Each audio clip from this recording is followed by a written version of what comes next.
ಟ್ರೇಡರ್ಗೆ ಸ್ವಾಗತ. ಇವತ್ತಿನ ಡೇ ಹೇಗಿತ್ತಂತ ನೀವೇ ಹೇಳಬೇಕು. ಸೂಪರ್ಬ್ ಎಕ್ಸ್ಪೈರಿಯಾ ಅಥವಾ ಖರಾಬ್ ಎಕ್ಸ್ಪೈರಿಯಾ ಅಥವಾ ಅನ್ಎಕ್ಸ್ಪೆಕ್ಟೆಡ್ ಎಕ್ಸ್ಪೈರಿಯಾ ಏನಂತ ಗೊತ್ತಿಲ್ಲ.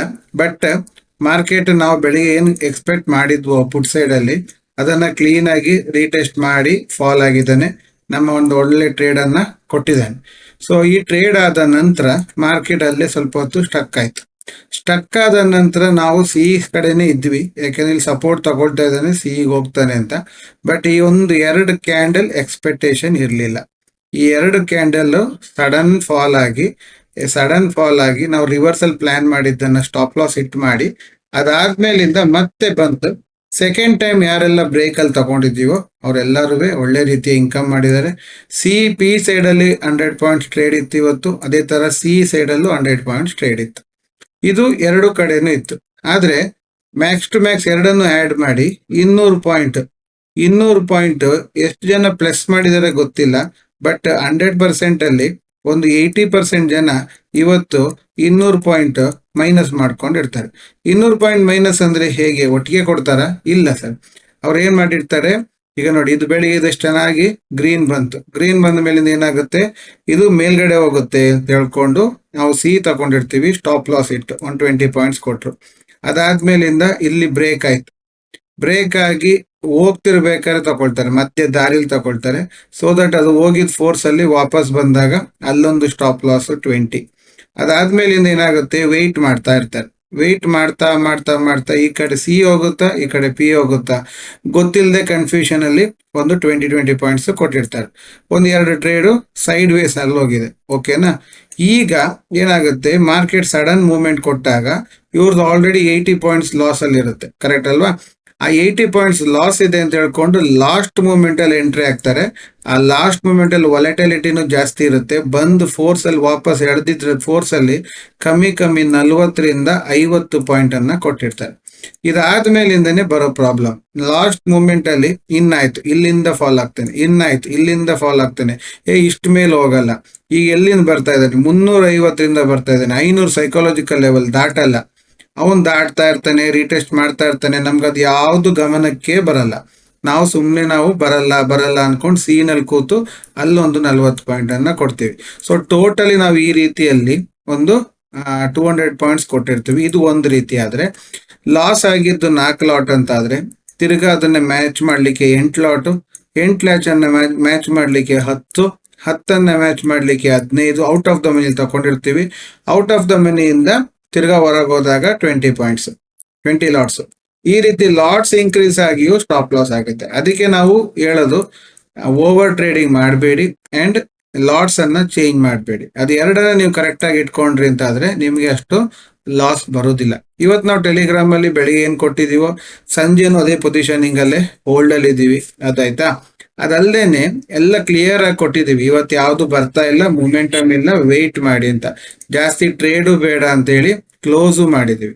ಅಂಡ್ ಬ್ರೇಕ್ಔಟ್ ಕೊಟ್ಟಿದ್ದನ್ನ ಮಾಡಿ ಎಲ್ಲರೂ ಇನ್ಕಮು ಮಾಡಿದ್ದಾರೆ. ನೋಡಿ, ಈಗ ಇಲ್ಲಿ 45 ಬೈ ಮಾಡಿ 106ಕ್ಕೆ ಬಿಟ್ಟಿದ್ದಾರೆ. ಕರೆಕ್ಟಾ?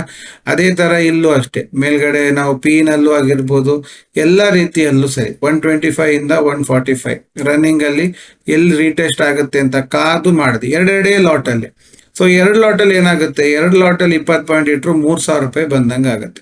ನೋಡಿ, ಬ್ರೇಕ್ಔಟ್ ನಾವು ಕೊಟ್ಟಿದ್ದು 11ವರೆಗೆ ಕೊಟ್ಟ ನಂತರ ಅದು ಟ್ರೇಡ್ ಎಕ್ಸಿಕ್ಯೂಟ್ ಆಗಿದೆ ಎಷ್ಟೊತ್ತಿಗೆ. ಕರೆಕ್ಟ್ ಅಲ್ವಾ? ಈ ರೀತಿ ಇರುವಂತದ್ದು ಕಾದು ಮಾಡಬೇಕು. ರೈಟ್? ಒಪ್ಕೊಳ್ತೀನಿ, ಈ ಎಕ್ಸ್ಪೆಕ್ಟೇಷನ್ ಯಾರ ಹತ್ರನೂ ಇರುವುದಿಲ್ಲ ಇಷ್ಟು ಮೇಲ್ ಬರುತ್ತೆ ಅಂತ. ಯಾಕೆಂದ್ರೆ ಎಲ್ಲಿಂದ ಫಾಲ್ ಆಯ್ತು ಅಲ್ಲಿವರೆಗೆ ಬರುತ್ತೆ ಅಂತ. ಅವ್ನು ಆಕ್ಚುಲ್ ಆಗಿ ಏನ್ ಮಾಡ್ಬೇಕಿತ್ತು, ಇವತ್ತು ಫ್ಲಾಟ್ ಅಲ್ಲಿ ಓಪನ್ ಮಾಡಿ ಇಲ್ಲಿ ಬಂದು ರೀಟೆಸ್ಟ್ ಮಾಡಿ ಮತ್ತೆ ಒಂದು ಸಲಿಗೆ ಫಾಲ್ ಆಗ್ಬೇಕಿತ್ತು. ಆದ್ರೆ ಅವ್ರು ಇವತ್ತು ಉಲ್ಟಾ ಮಾಡಿದ್ದಾರೆ. ಫಸ್ಟ್ ಫಾಲ್ ಆಗಿ ನಂತರ ಅದನ್ನ ಒಂದೇ ಸಲಿಗೆ ರಿವರ್ಸಲ್ ತಕೊಂಡು ಮೇಲೋಗಿದ್ದಾರೆ. ಸೊ ಮೇಲ್ಗಡೆ ಹೋಗಿ ಈ ಕಡೆ 100 ಆ ಕಡೆ 100 ಪಾಯಿಂಟ್ಸ್ ಅನ್ನ ಕೊಡ್ತಾ ಸುಮಾರು ಜನಕ್ಕೆ ಸ್ಟಾಪ್ ಲಾಸ್ ಅನ್ನ ಮಾಡಿದ್ದಾರೆ. ಓಕೆನಾ?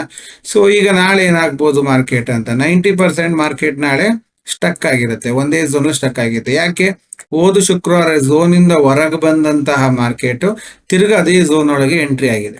ನಾವೀಗ ಮೊನ್ನೆಯಿಂದ ನಾವು ವಿಡಿಯೋದಲ್ಲಿ ಹೇಳ್ತಾನೆ ಇದ್ದೀವಿ, ಶುಕ್ರವಾರದಿಂದ ಸೋಮವಾರ, ಮಂಗಳವಾರ, ಬುಧವಾರ ಇದ್ದಂತಹ ಮಾರ್ಕೆಟ್ ಗುರುವಾರ ಹೊರಗೆ ಬಂದ ಮಾರ್ಕೆಟ್ ತಿರ್ಗಾ ಒಳಗೆ ಬಂದು ಕ್ಲೋಸ್ ಕೊಟ್ಟಿದೆ. ಅಂದ್ರೆ ಏನಾಯ್ತು, ಮಾರ್ಕೆಟ್ ಈ ಜಾಗದಲ್ಲಿ ತುಂಬಾ ಸ್ಟ್ರಾಂಗ್ ಆಗಿ ಏನೋ ಒಂದು ಕೆಲಸ ನಡೆಸ್ತಾ ಇದೆ. ಕರೆಕ್ಟಾ? 590ರಿಂದ 652ವರೆಗೆ ಏನೋ ಒಂದು ನಡೀತಾ ಇದೆ. ಆ ನಡೀತಾ ಇರೋದ್ರಿಂದ ಏನಾಗುತ್ತೆ, ಮಾರ್ಕೆಟ್ ಈ ಝೋನ್ ಒಳಗೆ ಸ್ಟಕ್ ಆಗಿರುತ್ತೆ.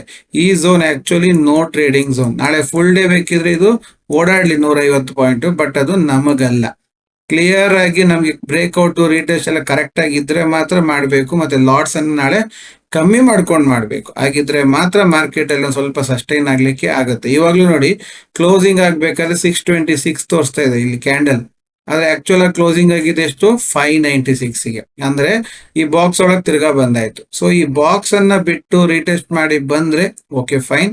ಇಲ್ಲ ಅಂತ ಹೇಳಿದ್ರೆ ಕ್ಲೀನ್ ಆಗಿರ್ಬೇಕು, ಒಂದು ಪ್ರಾಪರ್ ನಮ್ಮ ಒಂದು ಸೆಟಪ್ ಅಲ್ಲಿ ಬಂತಂದ್ರೆ ಟ್ರೇಡ್ ಮಾಡ್ಬೋದು. ಸೊ ಈ ಲೈನ್ಸ್ ಗಳು ತುಂಬಾ ಇಂಪಾರ್ಟೆಂಟ್ ಇದೆ. ಅದನ್ನ ಮಿಸ್ ಮಾಡಿದ್ರೆ ಕರೆಕ್ಟ್ ಆಗಿ ನೋಟ್ ಮಾಡ್ಕೊಳ್ಳಿ. ಗಡಿಬಿಡಿ ಮಾಡ್ಕೊಂಡು ನಾಳೆ ಟ್ರೇಡ್ ಮಾಡಕ್ ಹೋಗ್ಬೇಡಿ. ಯಾಕೆಂದ್ರೆ ನಾಳೆ ಟ್ರೇಡ್ ಶುಕ್ರವಾರ ಪ್ರೀಮಿಯಂ ಕರಗಲ್ಲ ಅಂತ ನಾವು ಅನ್ಕೊಳ್ತೀವಿ. ಬಟ್ ಟೈಮ್ಸ್ ಅದು ಪ್ರೀಮಿಯಂಗಿಂತ ಜಾಸ್ತಿ ಅವರು ಡೈರೆಕ್ಷನ್ ಅಲ್ಲಿ ಹೋದ್ರೆ ಪ್ರೀಮಿಯಂ ಕರಗಲ್ಲ, ಬಟ್ ಡೆಲ್ಟಾ ವ್ಯಾಲ್ಯೂನಲ್ಲಿ ನಮ್ಗೆ ವೇರಿಯೇಷನ್ಸ್ ಬರುತ್ತೆ. ಸೊ ಡೆಲ್ಟಾ ವ್ಯಾಲ್ಯೂನಲ್ಲಿ ವೇರಿಯೇಷನ್ ಬಂದ್ರೂ ಸಹ ನಮ್ಗೆ ಅದು ಲಾಸ್ ಆಗುವಂತಹ ಸಾಧ್ಯತೆಗಳು ತುಂಬಾ ಇರುತ್ತೆ. ಹಾಗಾಗಿ ಸ್ವಲ್ಪ ವೆಯ್ಟ್ ಮಾಡಿ ಅದಾದ್ಮೇಲಿಂದ ಟ್ರೇಡ್ ಮಾಡಿ ಅಂತ ಹೇಳ್ತಾ, ಇವತ್ತಿನ ದಿನ ನಿಮಗೆ ಹೇಗಿತ್ತು ಅನ್ನೋದನ್ನ ಕಮೆಂಟ್ ಅಲ್ಲಿ ತಿಳಿಸಿ. ಪಾಸಿಟಿವ್ ಇದ್ರ, ನೆಗೆಟಿವ್ ಇದ್ರ, ಅಥವಾ ನ್ಯೂಟ್ರಲ್ ಅಲ್ಲಿ ಇದ್ದೀರಾ, ಅಥವಾ ಬೆಳಿಗ್ಗೆ ಬಂದಿದ್ದನ್ನ ಮಧ್ಯಾಹ್ನ ಕೊಟ್ರ, ಅಥವಾ ಬೆಳಿಗ್ಗೆ ಮಾಡದೇ ಇರೋದನ್ನ ಮಧ್ಯಾಹ್ನ ಮಾಡಿದ್ರ, ಯಾವ್ದನ್ನ ನೀವು ಮಾಡಿದಿರಿ ಅನ್ನೋದನ್ನ ನೀವು ನಮ್ಗೆ ತಿಳಿಸ್ಬೇಕಂತ ಹೇಳ್ತಾ ಇವತ್ತಿನ ವಿಡಿಯೋ ಕಂಪ್ಲೀಟ್ ಮಾಡ್ತಾ ಇದ್ದೀನಿ. Thank you very much.